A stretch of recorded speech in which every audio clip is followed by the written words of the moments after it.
नमस्कार। रेडियो रिमझिम से प्रस्तुत है स्थानीय हालचाल। पहले मुख्य हालचाल। वज्रगृह का किया गया औचक निरीक्षण। सिधौलिया क्षेत्र में हुई मारपीट का नहीं है चुनाव से कोई नाता। 14 नवंबर के बाद तेजी से शुरू होगा मांगलिक आयोजन। राजद नेता को मिली जान से मारने की धमकी। उत्तर प्रदेश से नवजात बच्चे को अस्पताल लेकर पहुंची महिला के बच्चे को प्रशासन ने किया जब्त। स्थानीय हालचाल के इस अंक के साथ मैं अनिकेत मिश्र। अब हालचाल विस्तार से। विधानसभा चुनाव के सफल, पारदर्शी और शांतिपूर्ण संचालन को लेकर निर्वाचन विभाग के द्वारा की जा रही तैयारियों की समीक्षा की गई। निर्वाचन विभाग के संयुक्त मुख्य निर्वाचन पदाधिकारी मिथिलेश साहू ने डायट थावे स्थित स्ट्रांग रूम और मतगणना केंद्र का निरीक्षण किया। इस दौरान उन्होंने भारत निर्वाचन आयोग द्वारा निर्धारित मानक संचालन प्रक्रिया के अनुरूप की गई समस्त व्यवस्थाओं की विस्तार पूर्वक जाँच की। श्री साहू ने स्ट्रांग रूम परिसर में स्थापित सीसीटीवी कैमरा, मॉनिटरिंग सिस्टम, निर्बाध विद्युत आपूर्ति, लॉग बुक संधारण, 3 लेयर सिक्योरिटी व्यवस्था तथा सुरक्षा बलों की तैनाती की स्थिति का बारीकी से निरीक्षण किया। विभिन्न राजनीतिक दल के अभ्यर्थियों द्वारा प्राधिकृत लोगों से भी बातचीत की गई और उनके भी लॉग बुक संधारण का निरीक्षण किया गया। इधर सिधौलिया थाना क्षेत्र में कल मारपीट हुई, खूनी संघर्ष हो गया जिसमें कई लोग घायल हैं। इनका इलाज सरकारी अस्पताल में चल रहा है। मारपीट की खबर के बाद इसमें कुछ सोशल मीडिया पर बताया गया कि यह मारपीट चुनावी रंजिश को लेकर हुई है। इसके बाद पुलिस संज्ञान लेते हुए इसकी जांच में जुट गई। पुलिस अधीक्षक अवधेश दीक्षित ने आज स्वयं घटना स्थल का निरीक्षण किया, वहां दोनों पक्षों से बातचीत की। इस दौरान उन्होंने बताया कि इस मारपीट की घटना का चुनाव से कोई लेना देना नहीं है। चुनावी रंजिश बताकर इसे चुनावी रंग देने का प्रयास कुछ लोगों द्वारा किया जा रहा है। उनकी पहचान कर उन पर कार्रवाई की जाएगी। साथ ही उन्होंने कहा कि दोनों पक्षों से बातचीत में पता चला कि यह भूमि विवाद है और इसी को लेकर दोनों पक्षों में मारपीट हुई है। दोनों पक्ष एक ही पड़ोसी हैं और भूमि विवाद को लेकर मारपीट हुई, इसका राजनीति से कोई लेना देना नहीं है। पुलिस अधीक्षक अवधेश दीक्षित से इस संदर्भ में बातचीत की गई तो उन्होंने कहा, दिनांक 9 नवंबर 2025 को सिधवलिया थाने के जलालपुर गांव में दो परिवारों के बीच, दोनों स्वजातीय हैं और पटीदार भी लगते हैं दूर के रिश्ते में, महत्तम राय और संजय राय, इनमें पुराने जमीनी विवाद को लेकर झगड़ा हुआ, जिसको कुछ लोगों के द्वारा जानबूझकर राजनीतिक एक रूप दिया गया और बताया गया। इस तरह की एक रूमर फैलाया गया कि मतगणना के दिन किसी एक पर्टिकुलर प्रत्याशी को वोट देने या नहीं देने की वजह से झगड़ा हुआ है, जिसका गोपालगंज पुलिस पूरी तरह से खंडन करती है। मेरे द्वारा भी घटनास्थल पर दोनों परिवारों से जांच किया गया। पूर्णतः जमीनी विवाद है। इसका राजनीतिक किसी पर्टिकुलर प्रत्याशी को सपोर्ट करने से दोनों का कोई संबंध नहीं है। हम लोग के द्वारा इसमें दोनों परिवारों से आवेदन लिया गया है और आगे की कानूनी कार्रवाई इसमें की जाएगी।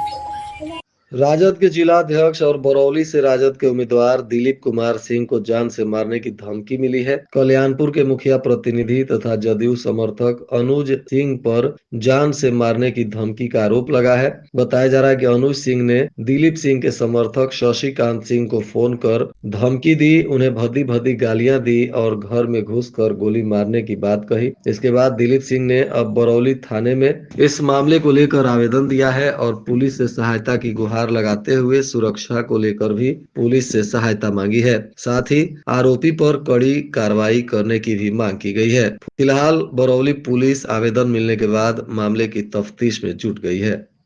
विधानसभा चुनाव के मतदान के बाद अब जिले में शादी ब्याह सहित अन्य मांगलिक कार्यों में तेजी आएगी। देव उठनी एकादशी के बाद शादी ब्याह का शुभ मुहूर्त बन रहा है, लेकिन विधानसभा चुनाव के कारण मांगलिक कार्यों में तेजी नहीं आ रही थी। चतुर्मास के दौरान 4 महीने की योग निद्रा से श्री हरि भगवान विष्णु 2 नवंबर को जागे हैं। इस संबंध में आचार्य पंडित अजय कुमार पांडे बताते हैं कि पूरा नवंबर और दिसंबर माह के पहले 10 दिन शादी ब्याह के लग्न मुहूर्त हैं। इसके लिए पंडितों के पास बुकिंग पर्याप्त है। नवंबर 13 से 30 के बीच शादी ब्याह के लिए पंडितों की काफी मांग है। इस दौरान कई शादियां दिन में भी कराई जा रही हैं। उन्होंने बताया कि मतगणना के बाद और तीव्र गति से मांगलिक कार्यों में बढ़ोतरी शुरू हो जाएगी, क्योंकि चुनाव को लेकर बहुत सारे लोग 14 नवंबर के बाद का ही तारीख तय कर रहे हैं। सदर अस्पताल में कल देर शाम काफी हंगामा हो गया। बताया जा रहा है कि एक महिला नवजात शिशु को लेकर इलाज कराने पहुंची थी। बाद में अस्पताल कर्मियों को पता चला कि यह नवजात शिशु इस महिला का नहीं है, बल्कि यह महिला उत्तर प्रदेश में गंगा स्नान करने गई थी और वहीं यह नवजात बच्चा महिला को मिला। जिसके बाद अस्पताल कर्मियों ने इसकी सूचना पुलिस को दी। पुलिस ने विशिष्ट दत्तक ग्रहण संस्थान के सदस्यों के साथ मिलकर अस्पताल से बच्चे को कब्जे में ले लिया।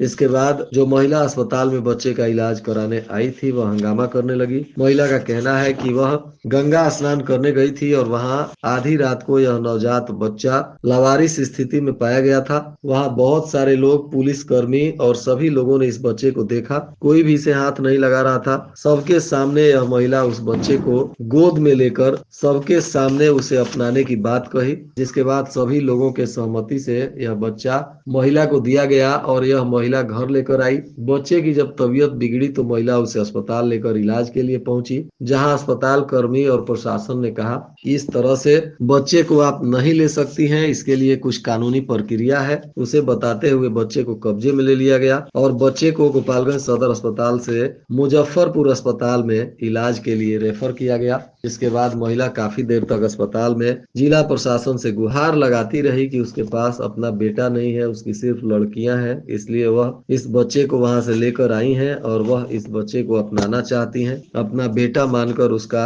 लालन पालन करना चाहती हैं। इसके बाद पुलिस कर्मियों ने महिला को समझाया कि फिलहाल बच्चे का इलाज करवाने दें और फिर कानूनी प्रक्रिया के तहत बच्चा आपको दिया जाएगा। तब जाकर महिला वहां से शांत होकर घर गई। यह महिला कुचायकोट थाना क्षेत्र के रामपुर खरेया गांव की रहने वाली गीता देवी बताई जा रही है। इधर भोरे थाना क्षेत्र के तिलक डूमर गांव में एक महिला के साथ मारपीट की घटना सामने आई है। पीड़ित महिला सोनिया देवी के आवेदन पर पुलिस ने मामले की जांच शुरू कर दी है। महिला का कहना है कि साजिश के तहत कुछ लोग हरवा हथियार से लैस होकर उसके घर पर हमला बोल दिए और मारपीट कर उसे घायल किया। पीड़िता ने आरोप लगाया कि चंदन पटेल, गोविंद पटेल, लौकुश पटेल, रोहन पटेल सहित कई लोग उसके घर पर घुसकर उसके साथ मारपीट किए और उसकी नगदी, गहने इत्यादि को लूट लिया गया। फिलहाल पुलिस अब महिला के आवेदन पर मामले की तफ्तीश में जुटी हुई है। इधर भोरे थाना क्षेत्र के वासुदेवा गांव में अज्ञात लोगों द्वारा ग्रामीण के पशु चारे में आग लगा दिया गया। इस मामले में पीड़ित सुनील शर्मा ने थाने में आवेदन देकर बताया कि सड़क के किनारे उनका एक झोपड़ी नुमा पशु चारे का मकान था और इसी में अचानक आग लगा दिया गया। परिवार के लोग निकले तो किसी तरह आग पर काबू पाया गया। पीड़ित ने आवेदन देकर संदेह जताया है कि यह कृत्य चुनावी प्रतिशोध स्वरूप किया गया है। पीड़ित ने थाने में लिखित आवेदन देकर पुलिस से न्याय की गुहार लगाई है। इधर थावे थाना क्षेत्र के थावे विदेशी टोला पोखरा के पास 2 मवेशी यानी भैंसों की चोरी अज्ञात चोरों द्वारा कर ली गई है। इस मामले में पीड़ित कंवरू यादव ने थाने में अज्ञात चोरों के विरुद्ध प्राथमिकी दर्ज कराई है और अब पुलिस इस मामले की तफ्तीश में जुटी हुई है। जिला विधिक सेवा प्राधिकार की तरफ से विधिक सेवा दिवस के अवसर पर विधिक जागरूकता कार्यक्रम का आयोजन किया जा रहा है। इसमें पहला कार्यक्रम शहर के MM उर्दू उच्चतर माध्यमिक विद्यालय में किया गया, जहां विधिक जागरूकता कार्यक्रम के दौरान बच्चों के बीच रैली का भी आयोजन हुआ। इसकी अध्यक्षता Madhusudan Tiwari, deputy chief legal and defence council एवं प्राचार्य नियाज अहमद के द्वारा संयुक्त रूप से किया गया। कार्यक्रम को संबोधित करते हुए मधुसूदन तिवारी ने बच्चों को जिला विधिक सेवा प्राधिकार के कार्य, मुफ्त विधिक सहायता, उचित पात्रता रखने वाले व्यक्तियों को मुफ्त अधिवक्ता की उपलब्धता, फ्रंट कार्यालय के कार्य, प्रखंड स्तर पर स्थापित legal aid clinic, anti drug club इत्यादि के कार्यों के संदर्भ में विस्तार से जानकारी दी गई। बिहार के पूर्व उप मुख्यमंत्री और राजद के नेता तेजस्वी यादव का 36वां जन्मदिन धूमधाम से गोपालगंज राजद कार्यालय पर मनाया गया। इस दौरान राजद के तमाम नेता, स्थानीय कार्यकर्ता मौजूद रहे। केक काटकर तेजस्वी यादव के लंबी उम्र की कामना की गई। इधर यातायात पुलिस ने अलग अलग जगहों पर अभियान चलाते हुए इस एक महीने में 7,24,000 रुपए का चालान अलग अलग वाहन चालकों से काटा है, जिसमें 1,18,000 रुपए पोल्यूशन के मामले में पकड़े गए। 26,000 रुपए यातायात नियमों का उल्लंघन करने वालों से वसूल किए गए। सरकारी आदेश की अवहेलना करने वालों से 8,000, अन्य लोगों से 500 रुपए और बिना हेलमेट, बिना सीट बेल्ट इत्यादि जैसे कानूनी नियमों की अवहेलना करने वालों से भी मोटी रकम की वसूल की गई। इस तरह से कुल 7,24,000 रुपए चालान वसूल करने के बाद यातायात पुलिस ने इसे सरकार के खजाने में जमा कर दिया।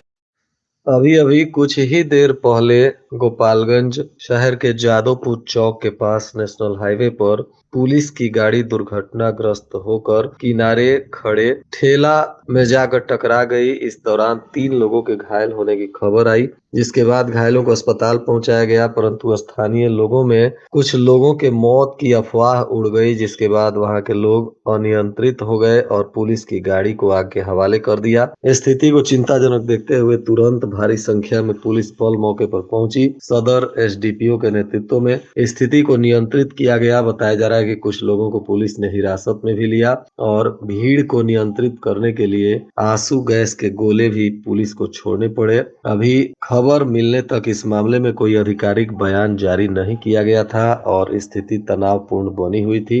यह घटना रविवार शाम को 7 बजे के आसपास की बताई जा रही है। और आज के मौसम का तापमान गोपालगंज में न्यूनतम 23 डिग्री सेल्सियस और अधिकतम 27 डिग्री सेल्सियस रहने की संभावना है। अंत में मुख्य हालचाल एक बार फिर। वज्रगृह का किया गया औचक निरीक्षण। सिधवलिया क्षेत्र में हुई मारपीट का नहीं है चुनाव से कोई नाता। 14 नवंबर के बाद तेजी से शुरू होगा मांगलिक आयोजन। राजद नेता को मिली जान से मारने की धमकी। उत्तर प्रदेश से नवजात बच्चे को अस्पताल लेकर पहुंची महिला के बच्चे को प्रशासन ने किया जब्त। इसके साथ ही रेडियो रिमझिम से प्रसारित स्थानीय हालचाल का यह अंक समाप्त हुआ। नमस्कार।